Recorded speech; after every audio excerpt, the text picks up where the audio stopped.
Greetings and welcome to the Totalizer production gameplay video of Prince of Persia Warrior Within.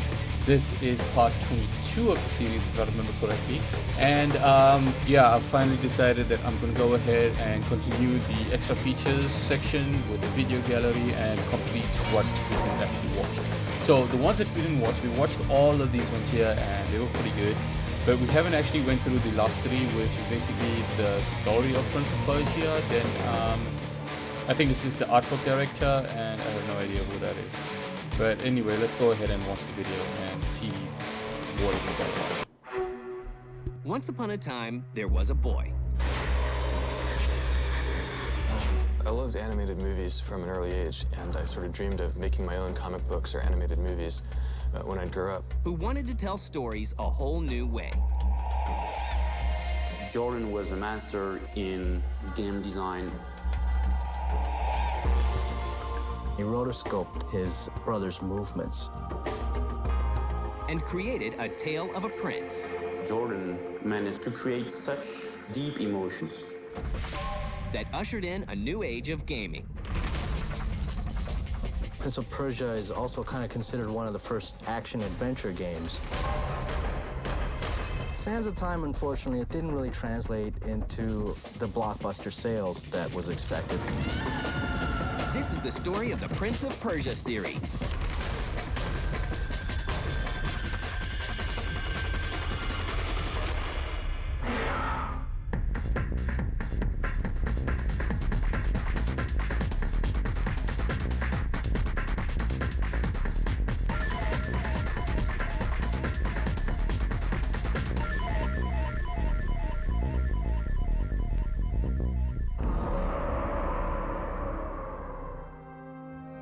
At a young age, Jordan Mechner discovers what will become his lifetime passion. I loved animated movies from an early age, and I sort of dreamed of making my own comic books or animated movies when I'd grow up. In 1979, a new computer from Apple gives him a chance to make his dreams a reality. When I was in high school, the Apple II computer was invented, and to me that was just the coolest way of telling a story on screen, that I could actually do at home without any special skills. It was beyond my means to do an animated movie or a live-action movie that would be any good. But I could do a computer game that would be pretty good. Within that, create a story in a world that the people who played the game could then experience and enjoy. His interest in creating games and storytelling carries over into college. I went to Yale in New Haven, Connecticut, and I ended up majoring in psychology. But mostly what I did during my 4 years of college was go to the movies and program computer games, which really cut into studying and so forth. It's not long before Mechner's talents are discovered by a publisher called Broderbund. Broderbund was probably the biggest software company of that time. And I mean, they were publishing all kinds of games. So if you're a game maker at that time, being hooked up with Broderbund was a pretty significant deal. While still a college student, Mechner goes to work on his first game for Broderbund. My first game, Karateka, one of the things that inspired it were the film studies classes that I was taking at the same time. It seemed to me that games were kind of at a stage where silent films had been at the turn of the century. For that reason, Karateka was structured very much like a silent movie. And there were a lot of technical limitations that games had at that time, which silent movies also had. Characters couldn't talk, you couldn't really move the camera. Karateka comes out for the Apple II in 1984. It sells 500,000 copies. During my senior year, Karateka was published and did very well. So when I graduated, instead of getting a regular job, as most of my friends did, I thought, well, I'll just do another computer game. Mechner graduates in 1985. 1 year later, he begins work on a new project. He finds inspiration in a famous silver screen archaeologist. There's a scene in the first 10 minutes of Raiders of the Lost Ark where Indiana Jones is running towards the ledge. He jumps and he misses it, but he grabs on. He grabs a root, and he pulls himself up and rolls under the gate just as it's closing. I mean, that kind of suspense, I wanted to get that into a game. Mechner wants to combine the feel of a movie he loves with an Arabian setting similar to 1001 Nights. The result is a 2D action-adventure game called Prince of Persia. In many ways, Prince of Persia is kind of like a sequel to Karateka. Prince of Persia. Took the same fluid animation and very simple, emotional, melodramatic story and combined it with kind of a modular, traps-based environment. His whole view of the thing was to really incorporate the story into the gameplay rather than, stopping the game and then showing some story and then continuing with the story. He really wanted to roll that all into one thing. The challenges of making a game like Prince of Persia are daunting, but Mechner is determined to bring his vision to life.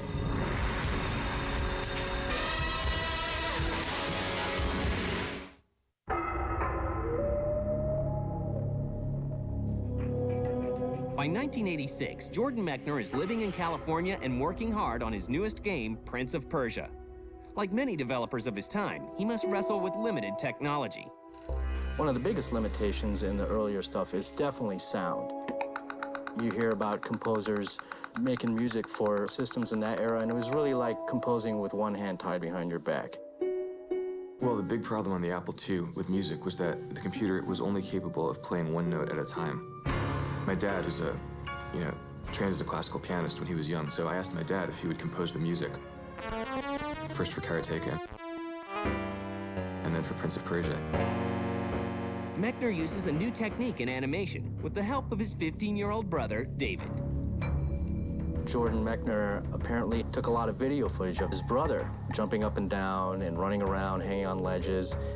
After that, he basically what's called rotoscoping, and he rotoscoped his brother's movements. And he really studied that very, very hard and tried to really emulate almost perfectly his brother's movements. I wanted to create a character that would have weight.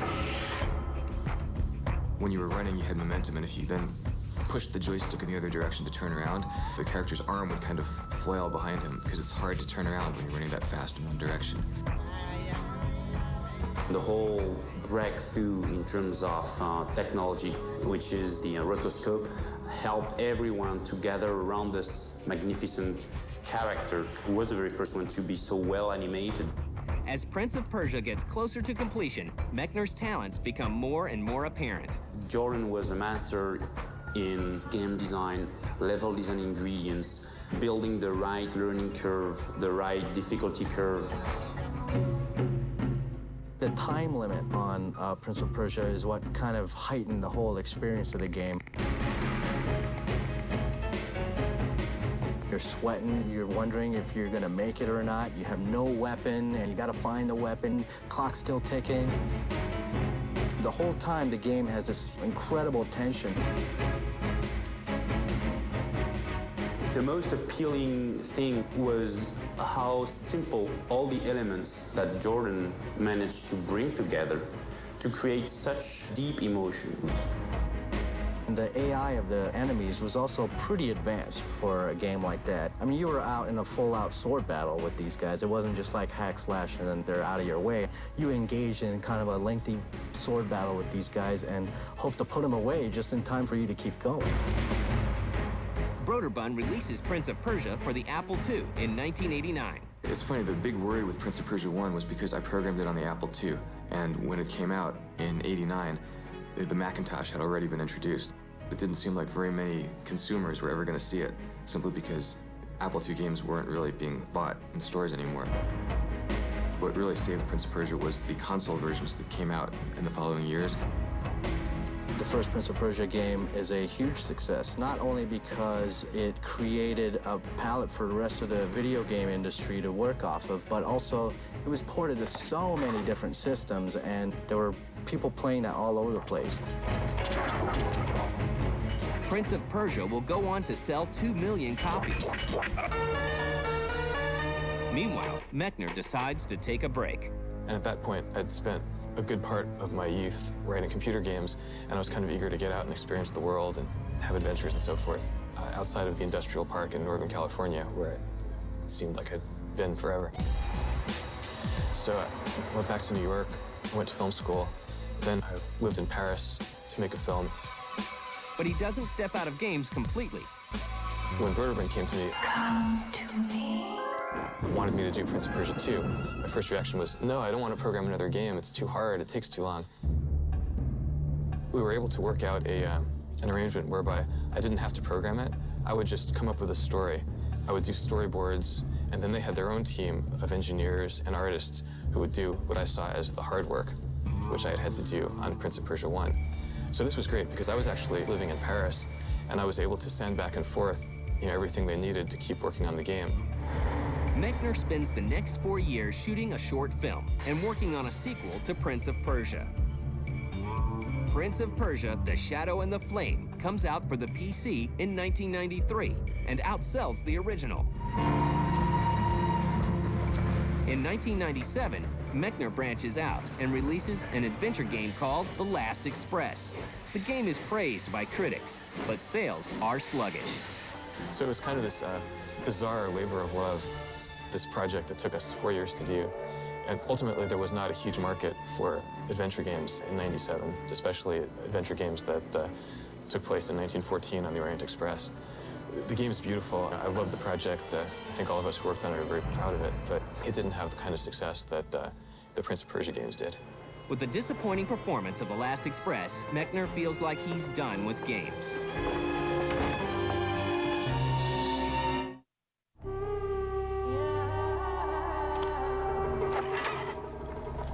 On September 17, 1999, Red Orb Entertainment releases Prince of Persia 3D for the PC. A Dreamcast port is also made, called Prince of Persia: Arabian Nights. Mechner's involvement with the games is minimal. I went on from Last Express to write movie screenplays. I did a little consulting for them on the project at the beginning, but ultimately that was a Broderburn project that later became a Mattel project.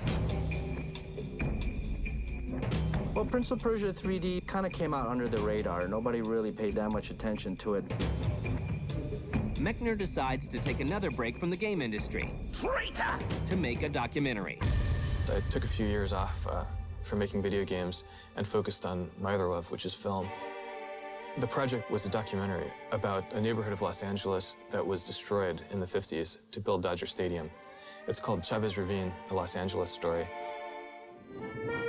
Meanwhile, a French company called Ubisoft picks up the rights to the Prince of Persia franchise and calls on their studio in Montreal, Canada, to work on reviving the series. In secret, we were already working on very early prototype and first mock-up for the game. Jordan and I met for the first time at E3 2001, and we immediately discussed the idea of making a rebirth for this license. In July 2001, 2 months after I've met with Jordan, I invited him here to show him what the team have made at that time. And when he saw those mock-ups, those little AVIs we've made, he was totally flabbergasted. And I will remember all my life Jordan's words saying, "This is reawakening the joy of making video game to me." I think we all saw this as a terrifically exciting opportunity to take something that was so old that we loved and make it new again. We had, the godfather of the license and the action-adventure genre telling us, go ahead. And then we started. After 8 months in development, Jordan came in as the official scriptwriter, and he rewrote a new story, totally new, and worked with us till the end. Ubisoft Montreal looks to other games for influences on how to make Sands of Time truly unique. Eco was one of our main influence, and then we had an example of the type of game we were trying to make already. And also Tony Hawk, Pro Skater, that was another, where you can really, you just play and try stuff and be good at it and have really a spectacular character. One feature that truly sets the Sands of Time apart from other games is the player's control over the flow of time. Wouldn't it be cool if instead of dying, you could turn back time, rewind, and then replay from that point? That way you could play continuously, and only rarely would you die and interrupt the fun of playing. We wanted to have our own technological breakthrough. I could turn back time. Which is all the control time features, the real-time rewind.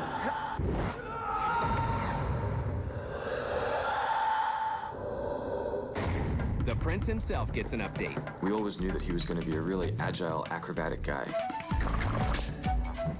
He's not like muscle-bound. He's more the kind of clever trickster. Developing a character who looked the way that the character felt to play, that was the challenge. You had to have an attitude that would make gamers today really want to be the prince and play in that world.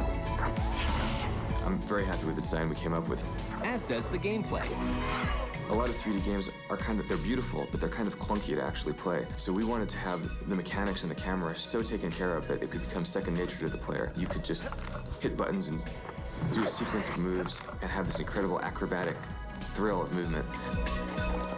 What they really succeeded with the Sands of Time is creating a very seamless animation that really makes you feel like you're controlling the character.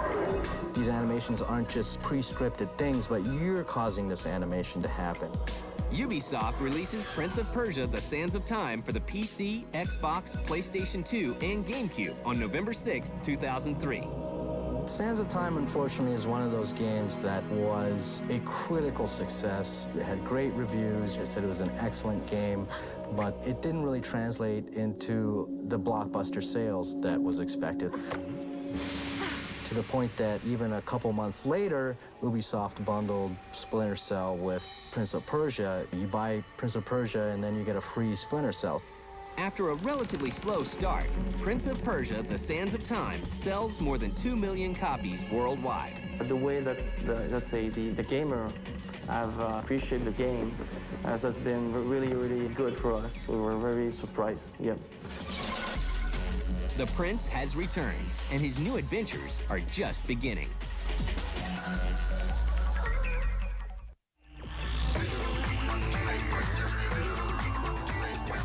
After its 2003 release, Prince of Persia: The Sands of Time is showered with praise and sweeps the 2003 AIAS Awards. And the award goes to Prince of Persia. Prince of Persia. Prince of Persia. Prince of Persia. Prince of Persia, Sands of Time. We received 8 prizes. It was a little bit embarrassing after the 5th, when we had to come back all the time on the stage and say, Thank you very much. Thank you all. Thank you very much. Thanks, guys. Thank you again for that award. That was beautiful. Thank you very much. Winning awards in a place like DICE really goes to show that your peers respect you, that people in the industry that you work with really respect what you've done with the game, which I think is a huge honor to have. Work on a sequel titled Prince of Persia: Warrior Within begins immediately. When we started the project, we looked over Sands of Time. We didn't want it to change everything because the recipe was good in the Sands of Time and improve what can be improved. The team sets out to make a darker, grittier game. The prince himself has changed. He's evolved. He's the same character, but he's grown up. He has grown up. He's much more mature. And everything around him also have matured. There's a good landscapes that you're gonna see in the game. There's no texture. I have to put all the textures, do the modeling, refining, because it's all edgy like this. There is a link in the story between the Sands of Time and Warrior Within. In the first game, he made a little mistake, opening the hourglass. By doing that, he screwed up the timeline. He called upon himself his own incarnation of fate, which is what we call it the Haka, which is based on the true Persian mythology. So this is Dahaka, one of our big bosses, and the idea was to give him more of a badass walk. I'll go in and add some up and down to give him more bounce because he's such a big guy. The Dahaka is the guardian of time. It's a huge beast that cannot be killed. Prince is about this size next to him. The Dahaka's job is to kill the prince. So the sad news is that the prince is gonna die. He cannot change his fate. He has to die. So, of course, as a hero, you will try to find a way to change that. The prince's full idea is to rewind time before even the creation of the Sands of Time. Because no Sands of Time, no Dahaka. And no Dahaka, happy, happy joy. In the game, we're going to travel through time. This one is like in the present. But now, he can also travel in the past for centuries. which enabled us to go a little bit earlier in time, so we could visit some different kind of environments. We were going to ancient Persia rather than the Arabic style of the previous game. So this time it's more a mix between Persian and Greek. The highlight of the sequel is an enhanced fighting system. So the freeform fighting system as a gameplay mechanics is basically a mix between the Prince of Persia fighting system and the SSX combo stuff, where you can basically define your own fighting skill. The freeform fighting is just how to make the experience in the combat unique. In the fall of 2004, Ubisoft releases Prince of Persia: Warrior Within for the PC and all the major consoles. Meanwhile, Jordan Mechner combines his two greatest passions, games and film. Jerry Bruckheimer and Disney have picked up the rights to make Prince of Persia as a feature film. I'm writing it. Jerry Bruckheimer is producing for Disney. This is a terrifically exciting chance to kind of bring the Prince of Persia full circle to his cinematic roots. As Jordan and the Prince tackle the challenges of the big screen, it's important to recognize how far they have taken the world of gaming.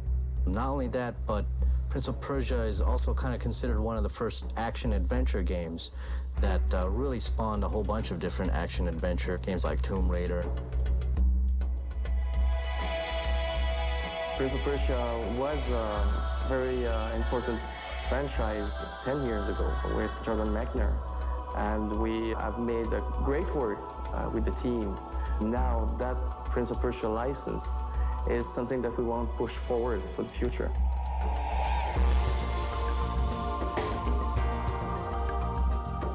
I don't think I could have foreseen that 15 years later, Prince of Persia would still be alive, and still be played and remembered. You know, that's probably one of the most rewarding aspects.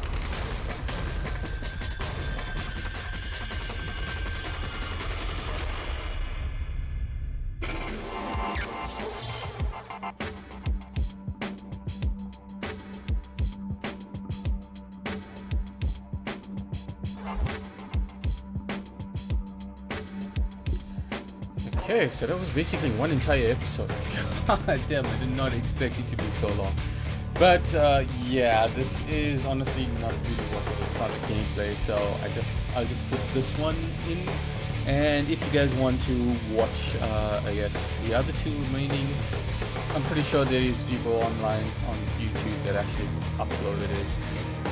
It really wouldn't seem relevant for me to put it on, and I mean, this is an awesome game, and I would really suggest you guys to go ahead and play this game, and then once you do actually unlock the game, or complete the game, you'll be able to unlock all these videos and be able to see it yourself. But yeah, I think I'm going to stop it for this one here. That was way too long for my liking. Unfortunately, you can't even see how long it is. So, yeah, I think as far as the Prince of Persia Warrior Within game is concerned, and all the videos I'll be making on it, this would be the last one. So part 20, 21, 22, I can't even remember that's how long this video was. But in any event, thank you guys so much for watching and supporting me throughout my gameplays. I have noticed that there have been quite a few of subscribers that came through because of the Prince of Persia trilogy that I've played so far, and I do appreciate every single one of you guys. And yeah, my next project will be the Prince of Persia: The Two Thrones. So basically that is going to be the continuation of the trilogy, or basically the second, or this game, where he's going to Persia and he's going to find out what exactly is happening. So if you remember in this video here, he's traveling back to Persia and then he sees Persia or Babylon or whatever that is on fire. So that's where the basic game of Prince of Persia: The Two Thrones is going to take off. So yeah, thank you guys so much for watching this trilogy, and or at least Warrior Within, and I'll see you guys in the last sequel of the last game of the trilogy, Prince of Persia: The Two Thrones. So without any more of me talking in this particular series, I know it has been long. Thank you guys so much for watching, and I'll see you in the next Prince of Persia game.